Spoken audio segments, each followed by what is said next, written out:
sekarang ini bahkan perbedaan pendapat itu akan lebih luas lagi. Kenapa? Karena metodologi untuk pemahaman ajaran agama itu sungguh berkembang. Dan ada yang tetap berpegang kepada metode-metode yang lama, metode yang klasik, dan ada yang sudah memegang perkembangan yang terjadi, mengikuti perkembangan apa yang terjadi sekarang. Nah, ini akan selalu terjadi gap antara pemahaman-pemahaman yang klasik dan pemahaman yang modern.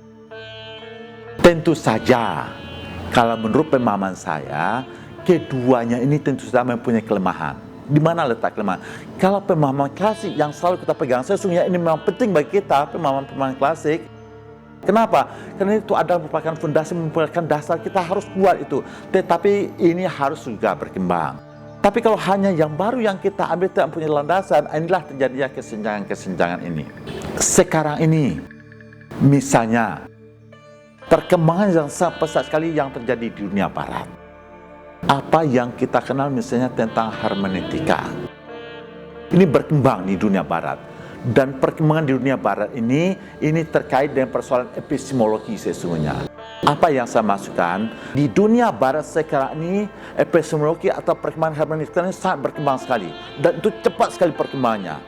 Kenapa? Karena perkembangan masyarakat barat dari segi politiknya, dari segi budayanya, bagi segi sosial itu sangat cepat sekali perkembangannya. Karena itu metodologi ini juga mengikuti perkembangan bagaimana untuk menyelesaikan persoalan-persoalan yang terjadi masa kini. Karena itu terjadi perkembangan terus-menerus.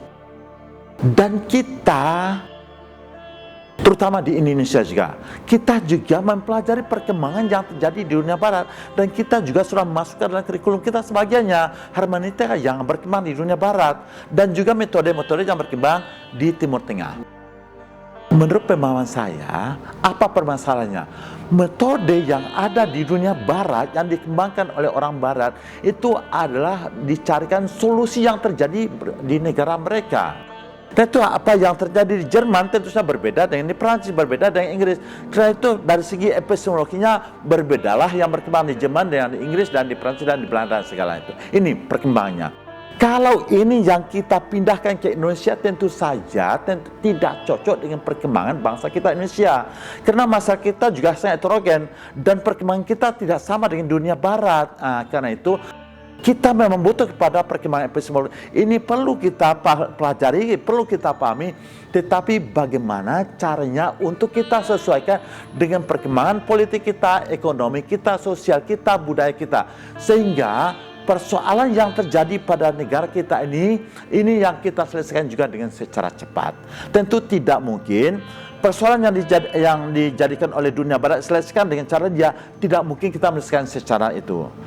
Dia menyesuaikan dengan perkembangan politik dia, sosial dia, budaya kita. Demikian juga yang terjadi di Timur Tengah. Apa yang terjadi di Timur Tengah, apapun terjadi metodologi perkembangan pemahaman tentang Islam juga, yang terjadi di Timur Tengah adalah persoalan yang terjadi di Timur Tengah, ini juga terjadi perkembangan-perkembangannya, dan tidak mungkin itu pula yang kita ambil secara menyeluruh. Dan kita ini adalah pertemuan dua antara metodologi Barat dan metode di Timur Tengah. Tentu saja menurut pendapat saya, kita bangsa Indonesia, terutama insan-insan akademis, perlu mengkaji kedua metodologi ini dan bagaimana kita mempertemukan, dan bahkan juga mempertemukan dengan tradisi, dengan adat, budaya, politik yang terjadi bagi kita Indonesia. Nah itu menurut pendapat saya, kita untuk akademis di Indonesia ini mempunyai beban yang demikian beratnya. Dan tetapi satu segi kita sangat diuntungkan ada metode-metode yang ada, tetapi metode yang ada itu baik dari Barat, di Timur Tengah, dan ada di Indonesia. Bagaimana kita meramunya, bagaimana kita menyusunnya, merakitnya yang baik, sehingga kita bisa cepat juga menyelesaikan persoalan-persoalan, masalah-masalah yang terjadi pada bangsa kita yang sekarang ini. Dan mudah-mudahan saja kita akan mempunyai metode, cara yang terbaru juga, dan bahkan akan memberikan kontribusi juga. Dan satu saat nanti metodologi yang kita kembangkan ini, orang Barat juga akan belajar pada kita. Orang-orang yang berada di Timur Tengah juga akan belajar dengan kita. Dan ini adalah khas yang kita kembangkan, bentuk keindonesiaan kita. Karena itu Islam dan kebenaran dan keindonesiaan kita ini perlu, tapi tetap mempunyai landasan daripada kajian-kajian tradisional kita. Ini adalah tugas kita bersama untuk menjawab persoalan-persoalan yang terjadi pada bangsa kita ke depan.